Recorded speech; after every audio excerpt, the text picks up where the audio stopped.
A lot of shootings recently, such as the one at St. Bernardino. As president, how will you prevent these shootings? So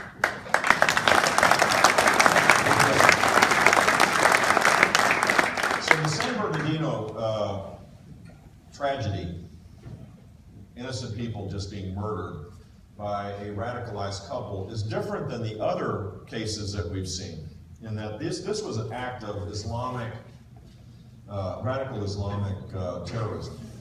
They were inspired by ISIS and prepared for this with pipe bombs and building up an arsenal that then they went about their business. How do we avoid that? Well, we need to be vigilant about people that are marginalized in our society, where they're just alone, where no one seems to interact with them, that they have this ability to go on the internet and have their views be validated, and kind of the further away they go from society, the more radical they become.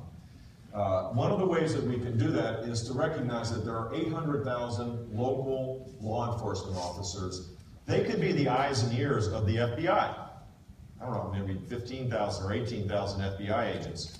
This is a big country. We have 330 million people living here. The FBI can't be everywhere.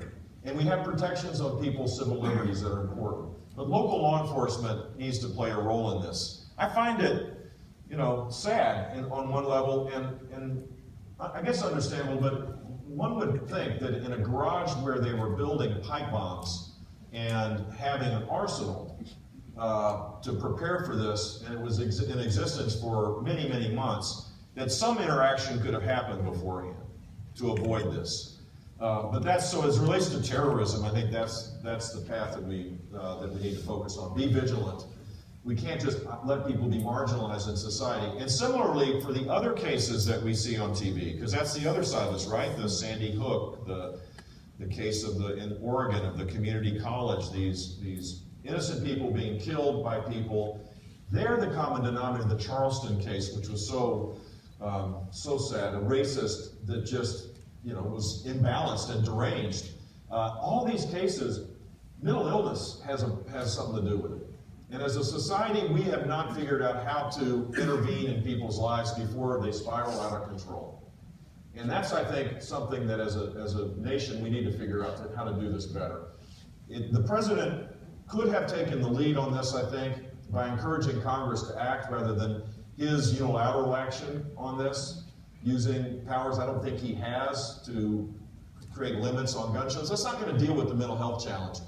And I believe that it's important that we figure out a way to do this, because it's complicated, because again, you have all of these privacy rights that people have. But there's a point past which when a person has just lost it and feels no other alternative other than out of derangement to kill innocent people, then we got to figure out a way to intervene earlier.